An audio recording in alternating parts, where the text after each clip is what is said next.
Activity number 10. So, ito yung gagawin natin sa activity number 10.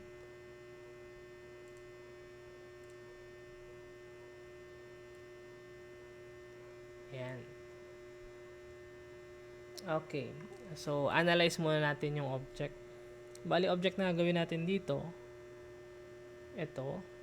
So, gagawin natin siya sa front view. Okay, kasi yung orientation ng object natin ay nakatayo. Okay, so start na natin yung drawing natin. Line. Specify natin yung first point. Yan dito. So, ang height is 25. Enter. Sa direction ng mouse. Papunta naman doon sa right side. So, yung haba naman is 116. Enter. Okay, so ito na yun.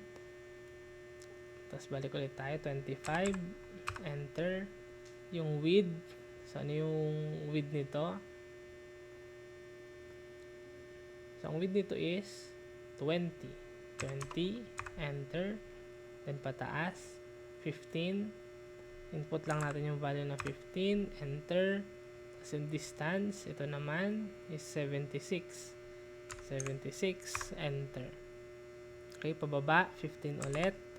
Enter. Then, close na lang natin. Okay, then, enter. So, next na gagawin natin is ilolocate ngayon natin tong circle na part na ito. Okay? So, yung gagawin natin dito is magbabase tayo dun sa ibinigay na dimension kung saan malolocate or coordinate kung saan malolocate itong center ng ating circle. Okay, so line ulit tayo. Line, but this time ang gagawin natin, instead na specify kaagad natin yung first point, maglalagay tayo ng from na word. Enter. Para hindi madoble yung line natin. So, mula daw dito sa corner, click natin. Tapos, hanap tayo ng snap point dun sa kabilang end. Ang distance ay 106.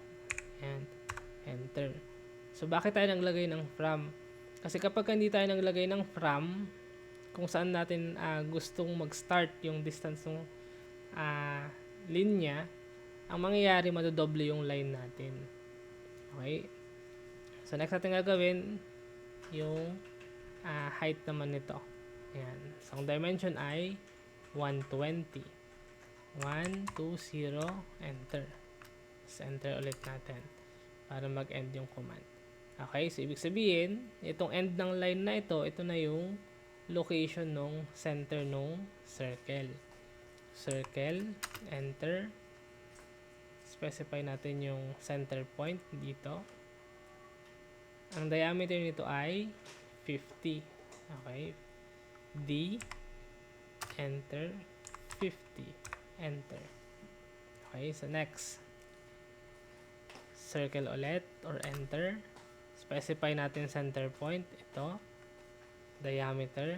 D. Enter. 100. Enter. Okay. So, nakuha na natin yung dalawang circle. So, burahin ngayon natin ito. Erase. Enter.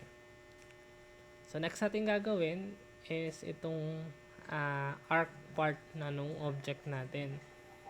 So, gagawin lang natin, so, based dito sa reference natin, ang distance nung leg nung arc part niya is 10 mula dun sa dulo ng object.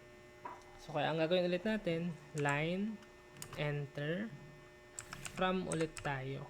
From, enter, from, here, hanap ng snap point, ang distance ay 10. Yan. Para dun mismo lalabas yung linya. Okay, so extend lang natin ito. Yan. Extend lang natin. So, mirror lang din natin dun sa kabilang side. Yan. MI or mirror. Enter. Click natin ito.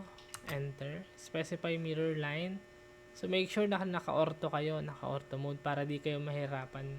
Hindi kayo nagtatansya kung straight line ba yung linya na lumalabas dun kay AutoCAD. Ayan. So, click lang natin. No. Okay? So, bakit gumawa tayo nung dalawang linya? So, para makuha natin or nakuha na natin itong leg ng object natin. So, next natin gagawin is itong arc part naman. Ayan, kasi meron siyang arc. So, gagawin lang natin, circle, enter. Since, kung mapapansin ninyo, hindi naman ibinigay dito yung center point ng circle, ang gagawin natin dyan, is gagawa tayo ng circle na nakatangent dito sa line, tsaka doon sa circle natin. So, tangent, tangent, radius. Click natin to. Then, specify natin yung first tangent point, ito. Yung second tangent point naman, ito. Then, specify natin yung radius. Ang radius is 45. Enter. Okay? Tapos, trim natin. Trim. Ayan. Okay. Ayan. So, nakuha na natin itong part na to ng object. Okay. So, next natin gagawin is itong arc naman dun sa kabilang side. So, ganun din, hindi binigay yung center point or location ng center point kung saan kukunin itong arc na ito. So, kaya ang gagawin ulit natin, circle ulit tayo. Circle, enter, tangent, tangent, radius. Specify natin yung tangent point. Ito, yung first tangent point. Second tangent point is ito. Then, specify yung radius. Ang radius is 149.1. 149.1, enter. Okay? So, next natin gagawin, trim. Trim natin yung mga line na hindi na natin kailangan. Ayan. Enter. Okay? Suburahin natin ito. Erase, enter. Okay. Ayan. So, nakuha na natin yung object. So, next natin gagawin, i-3D na natin siya. So, bali yung dimension or thickness ng object natin, dito natin makikita sa side view and then dun sa top view. So, gawin natin, punta tayo sa 3D Basic. Okay. Southeast Isometric. Ayan. So, next natin gagawin, ipipress pull natin. So, press pull. Ayan. Okay. So, yung height nito, height ng extrusion nito, so, based dito sa reference natin, ang height is 40 or yung width. Ayan, kasi nasa top tayo. Width 40. Enter. Okay. So, next naman natin, itong part na to. So, press pull ulit. So, yung width niya is 10. Ayan. Click natin to. Yung width is 10. Enter. Okay. So, nakuha na natin. And last is yung base niya. So, yung width ng base niya is 3.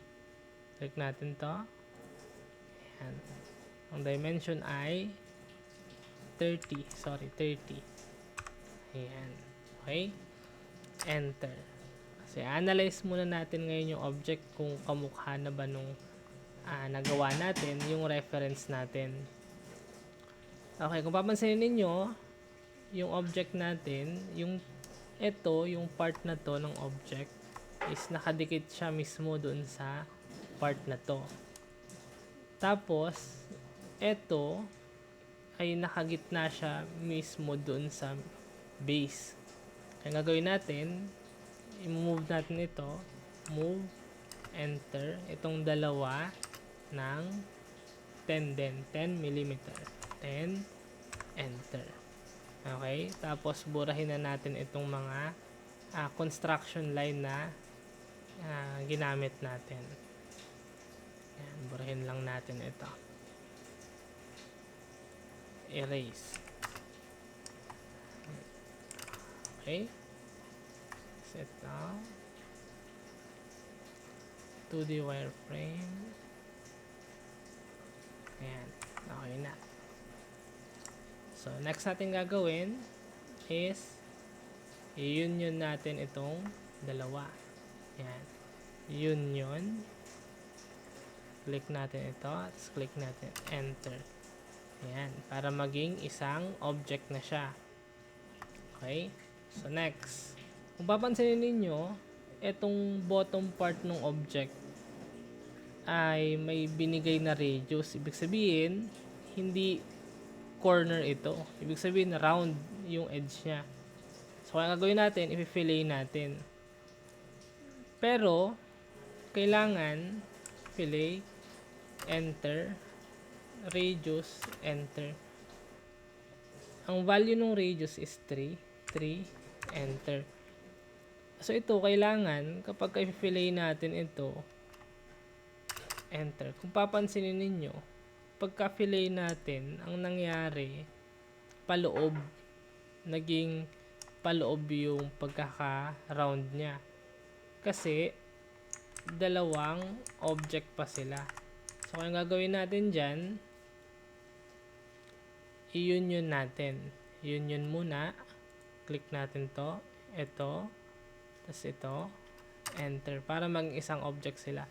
Para kapag ka-fillet na natin itong corner, fillet, enter, radius, enter, 3. Enter. Click natin ngayon itong corner. Click, enter, enter. Ayan. Para palabas na. Okay, kasi, bakit palabas na siya? Kasi, iisa na yung object. Yung base at saka itong upper portion ng object natin ay iisa na. Okay, so enter lang ulit natin. Tapos click natin tong corner, enter, enter. Para mag-fillet. Click ulit natin. Click natin yung corner. Double hit lang nung enter para mag-apply. Okay, so enter lang ulit natin. Click natin yung corner. Tapos double hit lang nung enter button. Okay? Ayan. So, ito yung ating exercise number 10.